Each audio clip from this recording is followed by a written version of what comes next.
अस्सलाम वालेकुम व्यूअर्स, कैसे हैं आप सब? खैरियत से? उम्मीद करता हूँ अल्लाह ताला के फजल व करम से आप सब लोग खैरियत से होंगे। व्यूअर्स, आज हम अपनी इस वीडियो में exercise 9.1 PTB mathematics 8th class उसको हम देखेंगे। क्वेश्चन 2 है आपके पास। क्वेश्चन 2 में स्टेटमेंट ज़रा पढ़ते हैं। In an isosceles triangle. Isosceles triangle वो ट्राइंगल होती है जिसमें दो साइड्स इक्वल होती हैं। आइसोसेलेस भी है, राइट एंगल भी है, यानी ऐसी ट्राइंगल जिसमें एक एंगल राइट एंगल यानी 90 डिग्री का होगा, 90 डिग्री का, और दूसरा क्या है कि इसमें दो साइड्स इक्वल होंगी। आइसोसेलेस राइट एंगल ट्राइंगल वो हुआ करती है। अच्छा, अब देखते हैं इसमें। ये आपके पास ए है, मैं इसको नाम दे रहा हूँ ए, बी और ये सी। ठीक है, देखिए इसमें आइसोसेलेस का मतलब है दो साइड्स इक्वल। हम कह देते हैं ए बी, ये मैं एक डैश का साइन लगा रहा हूँ। इट मीन्स कि ये साइड और बी सी ये दो साइड्स इक्वल हैं। ये डैश लगाने का मतलब है कि दोनों साइड्स इक्वल है। मैं क्या लिखूँगा? Measures A B is equals to measures B C. ये दोनों साइड्स जो हैं वो इक्वल हैं क्योंकि ये आइसोसेलेस ट्राइंगल है। ये इसकी वजह से हमने ऐसा किया। राइट एंगल क्यों हमने कहा है कि यहाँ पे एक एंगल जो है वो 90 डिग्री का बना हुआ है। यहाँ पे इस स्टेज पे ना, इस पॉइंट पे, बी पॉइंट पे कौन सा एंगल है? 90 डिग्री का, इसलिए हमने इसको राइट एंगल भी कह दिया। राइट एंगल ट्राइंगल हमने क्यों कहा कि ये 90 डिग्री का एक एंगल यहाँ पे बन रहा है। आइसोसेलेस ट्राइंगल क्यों कहा? इसमें दो साइड्स इक्वल है। अब देखते हैं। राइट एंगल ट्राइंगल कहने का ये मकसद ये हुआ कि हम इसमें इसको पाइथागोरस थ्योरम यहाँ पे अप्लाई कर सकते हैं इस वजह से। ठीक है, क्या लिखेंगे? By using Pythagoras theorem. अब देखिए, आपने पाइथागोरस थ्योरम आपने अप्लाई करना है। कैसे? हाइपोटेन्यूज का square is equals to base square plus perpendicular square. अब इसमें आपके पास बेस कौन सी, इसको लोकेट करते हैं ज़रा। जो हॉरिजॉन्टल लाइन होती है ज़मीन के साथ उसको हम बेस कहते हैं, इसको हम बेस कह लेते हैं। और जो वर्टिकल लाइन होती है इसे हम परपेंडिकुलर कहते हैं। 90 डिग्री के जो सामने साइड होती है उसे हम हाइपोटेन्यूज कहते हैं। यानी ए सी साइड जो है वो हाइपोटेन्यूज है, ए बी साइड वो बेस है, बी सी साइड जो है वो परपेंडिकुलर है। हम कह चुके हैं कि ए बी साइड जो है वो बी सी साइड के इक्वल है। अगर हम इसको ए कहते हैं, स्मॉल ए, यानी ए बी जो है मेजर्स ए बी वो क्या है? ए, और मेजर्स बी सी ये साइड जो है ये बी है, ये ए साइड है, ये वाली ए बी, और ये साइड बी है, और ये साइड ए सी जो है वो सी साइड है, स्मॉल सी। ठीक है जी, ये आपके पास ऐसे है जी। जब हम कह दिया हमने कि ए बी और बी सी साइड सेम है तो ए इज इक्वल्स टू बी हम लिख सकते हैं। यहाँ पे ये दोनों साइड सेम है तो लिख सकते हैं ए इज इक्वल्स टू बी, यानी ए इज इक्वल्स टू, ये बी भी जो है वो ए ही है तो हम ए लिख सकते हैं। तो ये भी ए हो जाएगा तो ये भी ए हो जाएगा। या दोनों को बी कह लें या दोनों को ए कह लें क्योंकि दोनों साइड सेम है। हम यहाँ पे इसको ए कह लेते हैं। बेस अगर ए है तो परपेंडिकुलर वो भी ए ही होगा क्योंकि दोनों साइड सेम है। होल स्क्वायर, यहाँ भी होल स्क्वायर, और ये हाइपोटेन्यूज का स्क्वायर। अच्छा, अब देखें, ये ए स्क्वायर है और ये भी आपके पास ए स्क्वायर है।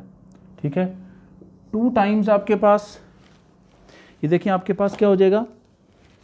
ये आपके पास 2 टाइम्स हो जाएगा ए स्क्वायर, क्योंकि यहाँ देखें ए स्क्वायर का कोफिशिएंट 1 है, यहाँ भी ए स्क्वायर का कोफिशिएंट यहाँ भी 1 है। जिसका कोई भी कोफिशिएंट नहीं होता उसका कोफिशिएंट 1 कंसिडर किया जाता है। तो 2 टाइम्स ए स्क्वायर। अब हाइपोटेन्यूज की वैल्यू अगर दी हुई है तो आप पुट कर लें। इसकी वैल्यू जो है वो गिवन है, वो कितनी है? यस, ये दी हुई है, बल्कि यहाँ हमने लिखी भी हुई है। ये देखें, in an isosceles triangle right angle triangle the square of the hypotenuse is 98 centimetre square. तो आपने यहाँ पे 98, पहले से वो कह रहा है स्क्वायर, आपने स्क्वायर दोबारा नहीं लेना, दोबारा आपने नहीं लेना। उसने खुद से कहा the square of the hypotenuse is 98। कुछ बच्चे यहाँ पे 98 का दोबारा से इस वजह से स्क्वायर ले लेंगे, आपने नहीं लेना क्योंकि वो पहले से कह रहा है कि square of the hypotenuse is 98 centimetre square. ये ऑलरेडी गिवन है स्क्वायर्ड फॉर्म में, स्क्वायर लिया हुआ है इसका, आपने दोबारा से स्क्वायर नहीं लेना, इसकी वजह से 98 दोबारा से यहाँ लिखें। अब 2 जो है वो ए स्क्वायर के साथ मल्टीप्लाई हो रहा है, दूसरी तरफ आएगा तो क्या हो जाएगा? डिवाइड हो जाएगा। ये देखिए डिवाइड कर दिया, तो 98 डिवाइडेड बाई 2, 2 4 ज़ार 8, माइनस किया 1, ऊपर से 8 नीचे लेके आएंगे, 2 9 ज़ार 18, 49 आ जाएगा। यहाँ मैं लिख रहा हूँ इसको A square is equals to 49, A square is equals to 49। देखिए आपने दोनों तरफ आपने स्क्वायर रूट लेना ताकि आप स्क्वायर को ख़त्म कर सकें जो ए के ऊपर है। यहाँ पे आपने स्क्वायर रूट साइन अप्लाई किया, इधर भी आपने अप्लाई कर दिया, ये 2 इससे कैंसिल हो जाएगा, मैं डायरेक्ट कर रहा हूँ। 49 का जो स्क्वायर रूट है वो एक्चुअली इस तरह आप लिखेंगे 7 इंटू 7 स्क्वायर रूट, दोनों बेसिस सेम है, पावर्स इनकी ऐड हो जाएंगी क्योंकि ये मल्टीप्लाई भी हो रही हैं, 7 स्क्वायर, और इस तरह आप स्क्वायर रूट का साइन पुट कर दें।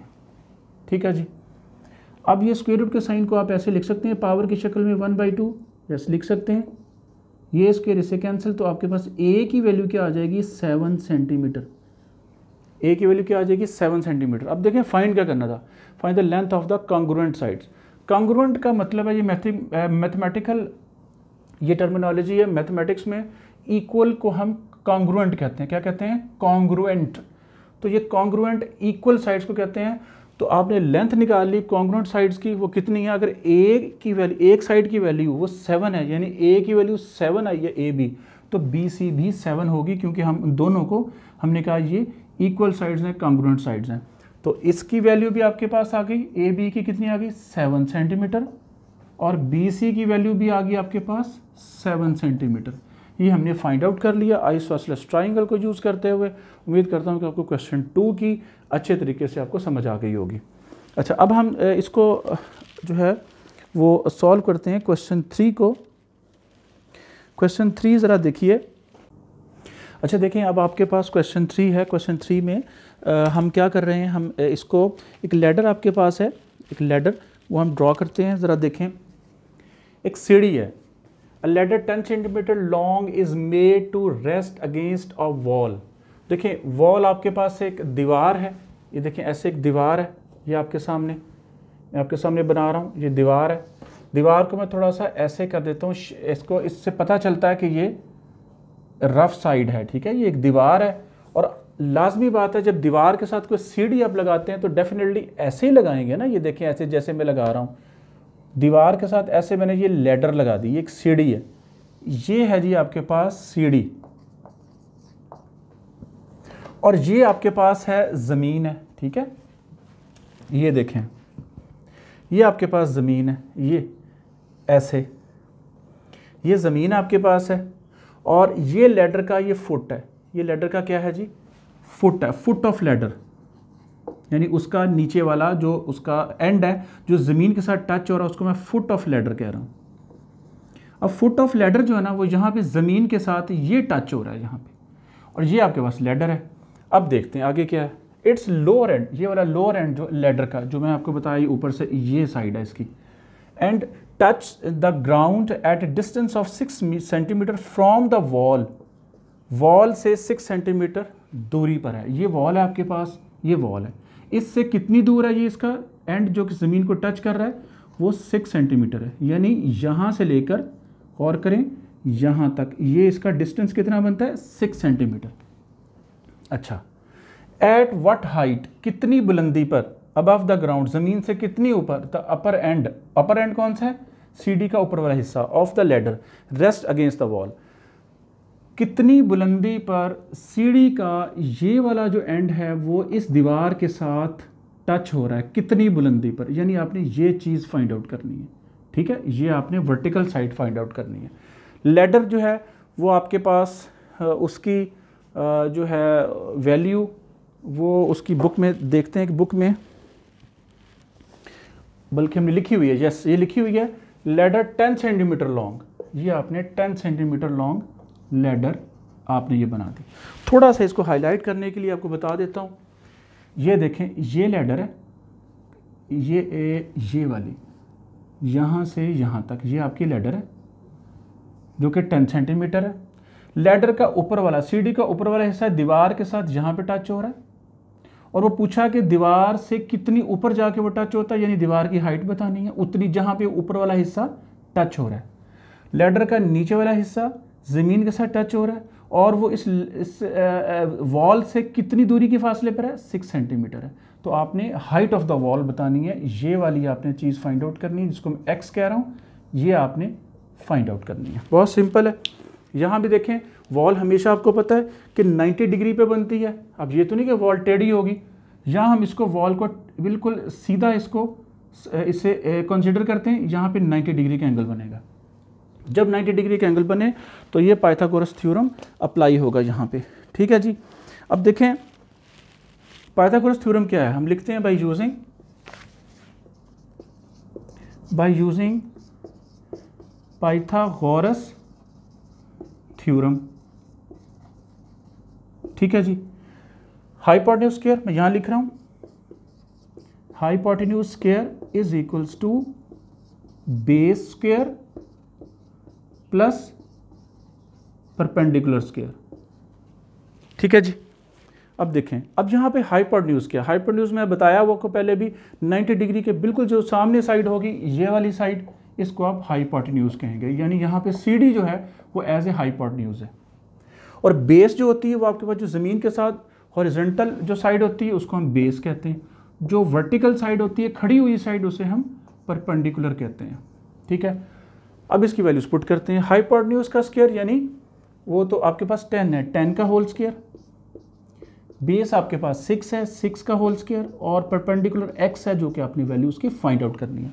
देखिए 10 का स्क्वायर का मतलब है 10 को 2 टाइम्स मल्टीप्लाई किया 100, 10 10 100, 6 को 2 टाइम्स मल्टीप्लाई किया 6 6 36 प्लस x का स्क्वायर x स्क्वायर।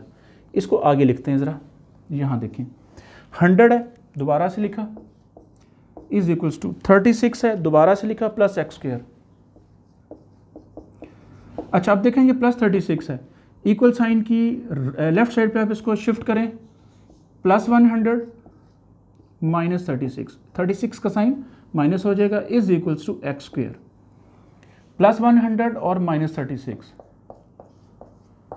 देखिए साइन डिफरेंट है, क्वेश्चन माइनस का, आंसर में बड़े का साइन, तो क्या आपके पास आ जाएगा 64, ठीक है 64 is equals to x square. देखें 64 आप इसको ऐसे भी तो लिख सकते हैं एक्स स्क्वायर, ये और मैंने लिखा है x square is equals to 64। आगे आ जाएं ज़रा थोड़ा सा, एक्स स्क्वायर इधर भी स्क्वायर रूट आप ले लें और 64 का भी स्क्वायर रूट क्यों लेंगे कि ये आपने स्क्वायर को ख़त्म करना है, एक्स का स्क्वायर, ये इससे कैंसिल आउट हो जाएगा, और 64 का स्क्वायर रूट जो होता है डायरेक्ट अगर आप देखें तो वो होता है 8। कैसे फाइंड आउट किया ये देखें, 64 कैसे लिख सकता हूँ, 8 8 जार 64, 8 1 जार 8, नहीं 8 इंटू 8, 64 किसके इक्वल है 8 इंटू 8।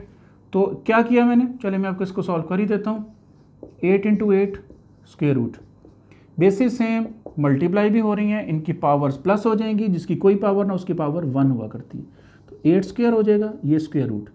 देखिए ये स्क्वायर इस स्क्वायर रूट से कैंसिल होगा, जो कि यहाँ भी हमने स्टेप किया था, x अकेला आ गया था, तो x इज इक्वल्स टू 8, तो x की वैल्यू क्या आ जाएगी 8, यानी वॉल की जो हाइट है वो कितनी आ गई 8 सेंटीमीटर। कि लेडर का ऊपर वाला हिस्सा कितनी ऊपर जाके टच होगा दीवार के साथ, यही पूछा गया था, वो कितना ऊपर टच होगा। दूसरे लफ्ज़ों में वॉल की अपनी हाइट फाइंड आउट कर ली, वो है 8 सेंटीमीटर। 8 सेंटीमीटर पे जाके लेडर जो है वो उसको टच करेगी, दीवार के ऊपर वाले हिस्से को।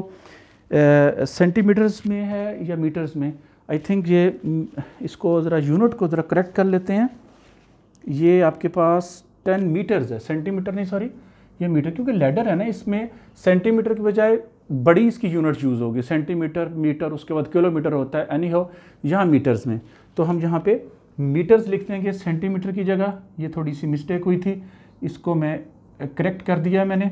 तो ये 8 मीटर जिसकी हाइट होगी दीवार की। तो इस तरह हमने क्वेश्चन 3 भी कंप्लीट कर लिया। उम्मीद करता हूँ कि आपको समझ आ गई होगी। शुक्रिया।